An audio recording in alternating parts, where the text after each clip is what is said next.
Hey guys, literally it's hey, it's a joke, hey. Stacy here. Thank you for coming back and joining me. A lot of people on the goat forums, yes, there's goat forums, have questions about goat shelters, hay feeders, and toys they can make for the goats. So we're gonna try to answer some of those questions and give you a tour of my goat barn. Version 1.0 was a simple divided goat shelter where the moms and the babies can be put together. The second and third versions were both modified sheds where I implemented a lot of ideas that I saw in the goat forums. And finally today we have this luxurious goat barn. It's been a really cold and wet couple of weeks, but at least today we got a little dusting of snow. Since it wasn't raining, the goats decided to come out of their barn today. I took them for a walk and they were feeling kind of spunky.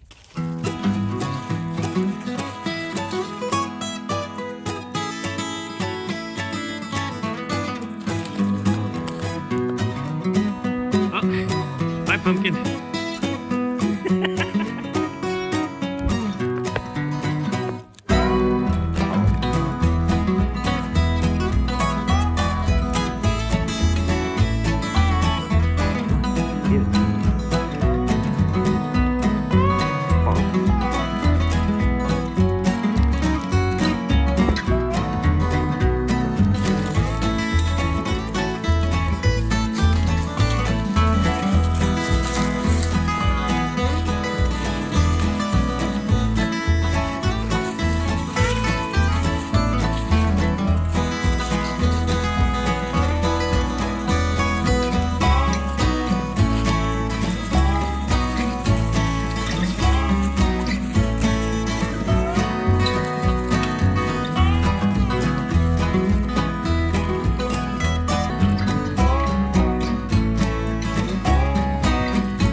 Put the hay feeder inside the feed room. That way the goats won't jump on me and try to bombard me when I give them the hay. Hey goats, here you go. Here you go. I put magnets on the back side of these doors so it stays propped open while I feed the goats. When it comes time to feeding your goats, make sure to take the baling twine off your bales and throw them away so they don't go inside the goat pen and the goats won't get tangled up in it. Under the hay feeder is where I keep all the grain for the goats in these plastic totes. Goats and totes. Totes my goats. I'll do a mixture of regular goat pellets, black oil sunflower seeds, and alfalfa timothy mix. This equals to about ½ cup each goat. As long as they have access to hay all day long, that's all they need. And all 12 of my goats will get this bucket once in the morning and once in the evening. When I built this hay feeder, I put dividers in, that way the goats don't butt each other while they're trying to eat. This is a loose mineral feeder for the goats. You open up the top here, pour the loose minerals in, and then the goats have access to it on the other side. This is the water I use for the goats. It goes about 800 foot back up into the mountain to a spring.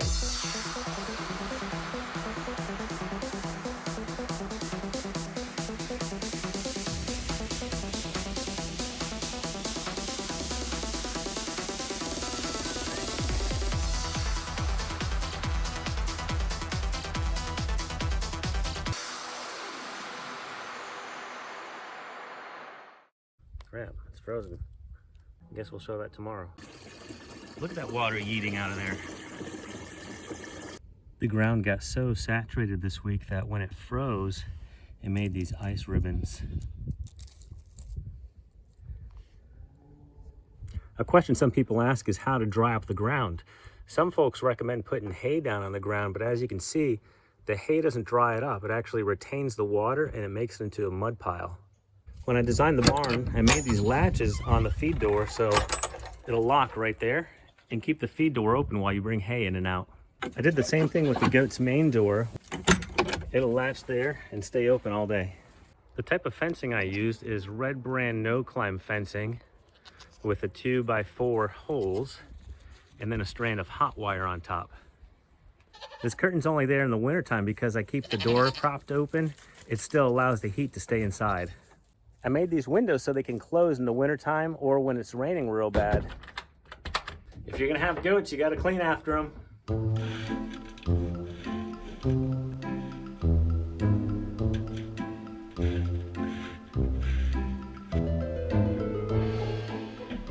good thing is that goat poop is pretty easy to clean up. The bad thing is that it looks a lot like a coffee bean.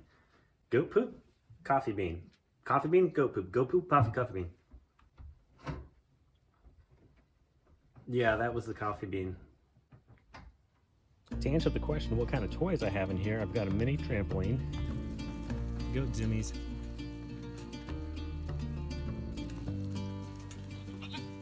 a big trampoline,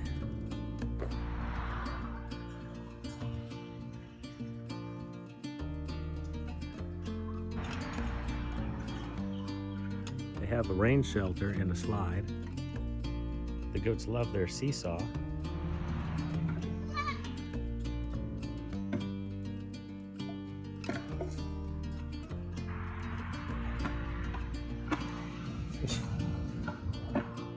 Here's a use for an old satellite dish.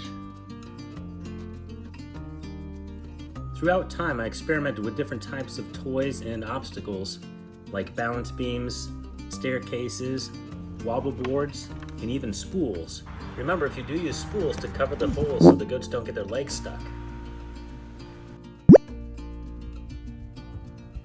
So throughout the barn and the pen, I've got these broom heads strapped up holes so the goats can rub on them. Get it, Pumpkin, get it.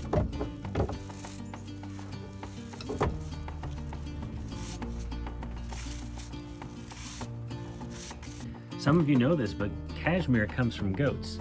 This is their winter undercoat. Look at this brush, it's full of cashmere. So inside the barn, the goats have their own levels to climb and play on. Hi, Lily.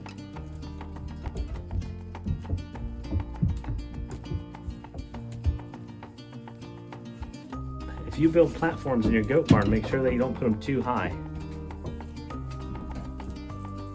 Rocky, you're looking so floofy today.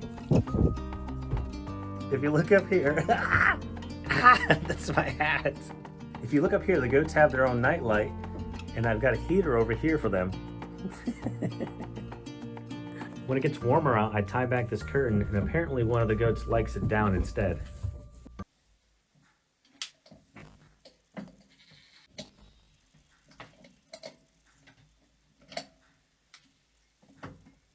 I'm a bad boy. When you raise goats, it's a good idea to get pruning seal because the goats like to eat all the bark off your saplings. Chico, no. No clover.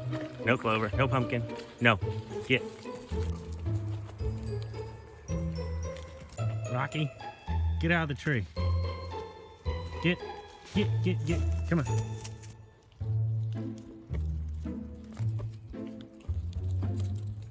This is one of the toys I made for the goats. It's a container with a hole in it. They'll kick it around and butt it around until they get some food to fall out of the hole.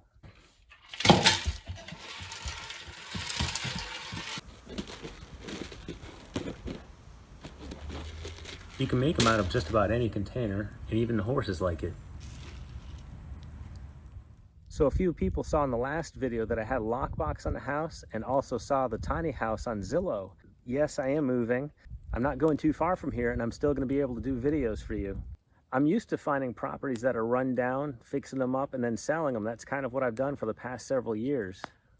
I've worked really hard to get this property the way I liked it and the way I wanted, but it's time to move on to the next project. I am going to miss this place because there is something magical about it. I just wanted to share that with you guys. Thank you guys for watching, and come back next week for a new video.